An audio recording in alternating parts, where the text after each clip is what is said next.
This is it. Today is the day. I'm finally going to teach you enough HTML that you can start making an interesting page to share with your friends and family. It's also, unfortunately, probably, or at least hopefully, my first really big disappointment to you. And the reason is, I need to just break it to you right away that I can't teach you all of the HTML5 tags. I can't teach them all to you, and you don't want me to teach you all of the tags. It would be incredibly boring for me to list them all off to you. Instead, I'm going to get you started and point you in the direction of where you can find resources for more tags. Because it's really not until you need a tag that you ever really bother learning about it. Every tag has a beginning and an end. So right here, I'm using what's called an H1 tag or a heading tag to encase the words hello world. The first H1 is my start tag. It just shows the simple tag that I want inside brackets.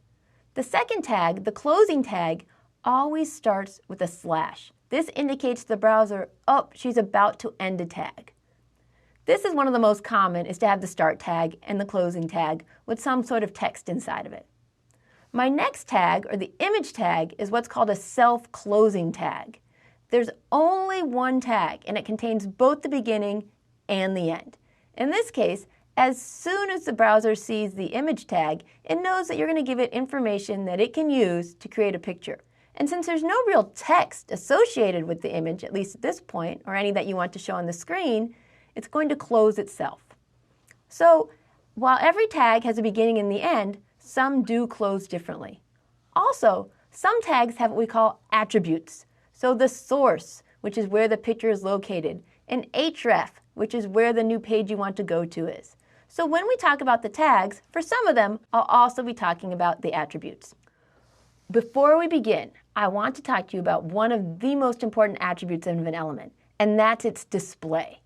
The two most common display types are what are called block and inline. Block tags are ones that take up a certain amount of width and height. So anytime you have a tag that's called block, it's the same thing as if when you were typing, you hit new line at the end, or enter or return. Inline tags are ones that only take up as much space as is needed. So I'm going to show you examples of both, but I really want you to understand some tags are block and some are inline. And it may not seem important now, but it's the kind of thing that's going to make it much easier for you when you're trying to make your pages look a certain way. So some of the most common tags include the ones I'm about to tell you about. Headings are block tags, and you have H1, H2, H3, all the way down to H6. These tags have what are called both syntax and semantics. To the browser, at first sight, it might simply mean, hey, everything that's in an H1 tag, I want to make it really big and bold. And things that are H6, I also want to make them slightly bigger and bolder, but not nearly as big as bold as the ones of the lower numbers. What a lot of people do is they just kind of randomly throw around H3 tags or H4 tags just because they like the look that the text takes on it. But these tags also have semantics, kind of a meaning that you don't see when you just look at it. And the semantics are things that are in an H1 tag have much higher importance than things that are in H5 or H6. And this is very important for people who are using screen readers. If you start throwing H3 tags and H2 tags all over the place just because you want them to be a little bit bigger and bolder, it's going to be very confusing. Another extremely common tag is the paragraph tag. It's also block, and inside of it, you can only contain other inline elements. So you can put a lot of text, a lot of pictures, and things like that. But you should never put a paragraph inside of a paragraph. Or even, you should never put a heading inside of a paragraph. Another common tag is the div tag. This is a generic section that tends to be larger than a paragraph, and it's related content that you would like to group together. Divs used to be the most popular tag. You would use a div for everything. The problem with divs is that there's really no semantic meaning behind a div. If you put a lot of them to your page, you're not giving your readers or users any extra information to let them know that this is a footer or a header or something along that line. Two additional tags that you'll find you use a lot are the list tags. If you put in the tag OL, that stands for an ordered list. By default, it's going to put each list item as 1, 2, 3, etc. You need to make sure that you end each of your list items before you start the next one. And you need to make sure that you've ended all your list items before you end your ordered list. The unordered list is very similar, only instead of using numbers, you'll use special symbols, perhaps the circle or the small square, depending upon your browser. Now, later when we talk about attributes, I'll mention that you can go ahead and change your ordered list, so instead of being regular numbers, you're using Roman numerals, or uppercase letters, or lowercase letters. But by default, these are just going to either be a 1, 2, 3, 4, etc., or some sort of little disk. Finally, one more tag that I know you're going to see a lot of is the line break tag. Line break is simply a BR, stands for line break, and this is a self-closing tag. Now, one of the things that's very important that I tell you is when you're typing your code, you can put as many line breaks in your code as you want. Enter, enter, enter, enter, enter. But the browser ignores all of it. The browser is not going to put something on a new line unless it runs out of space or it specifically sees the BR tag. So I mentioned before with the lists that tags can have attributes. Attributes provide additional information about an element. Sometimes they're absolutely necessary, sometimes they're just supplemental. The important thing to remember is that attributes are always specified in the start tag in the beginning. And attributes come in a name-value pair. So let's go ahead and look at a tag that needs attributes in order to work. I'm going to use the image tag as an example. Images are inline, which means you can actually put many images next to each other. And in order for an image tag to work, you pretty much need to tell the computer what picture it is you want it to show. So in this case, the source attribute indicates to the browser that the picture you want to show is called mypicture.jpg. Always notice that, again, it's a name-value pair. So the name of the attribute is source, and the value always goes in double quotes, and in this case is mypicture.jpg. Many people will just end right there, but I don't want you to do that. Images should also always include an alt attribute. Alt stands for alternative text, and this is what's going to show up to somebody who's using a screen reader, or even if the picture is missing for some reason because you misnamed your file. This will allow, if you have the little broken picture, some sort of text to show up to help people realize what it is you're trying to show. So in this case, I have one tag, which you can tell because of the bracket, and two attributes, source and alt. Now, speaking of images, there's a few things I want to mention to you. Images rarely work the first time you use them. They're either going to show a broken link because you wrote the wrong file name or you forgot to upload it or it's not in the right file, or the picture is going to be too big or too small or something like that.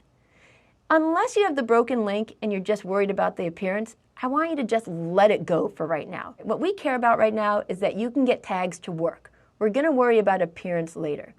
So if you really have your heart set on making things look a certain way, then make sure that you open up the picture in some sort of editor and save it to exactly the size you want, and give it a really good name.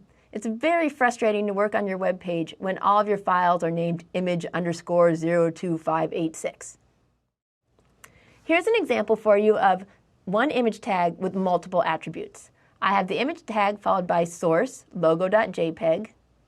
I have the alternative text, which is info for the screen readers and broken links. I include a title attribute, which will often display when you hover over the image. And then I also have a class attribute, which might indicate extra formatting, such as the height, the width, the position, etc. As you learn more and more tags, you're going to learn that they have specific attributes. It makes no sense for an image to also include some sort of href. It makes no sense for a link to include other attributes. But there are some that apply to many of the tags. So I just wanted to mention them to you quickly, and we'll come back to them later in the class. All right? The first is, well, the class attribute. What it does is it applies special properties to groups of elements. We'll use that later when we want to say, hey, we want to style all these pictures perhaps as thumbnails. IDs specify a very unique ID to just a single element on the page. And you're going to want to do this if you want to link back to it, if later you want to apply JavaScript to it. But ID says, hey, this is a special part of the page. You're not going to find anything else like it.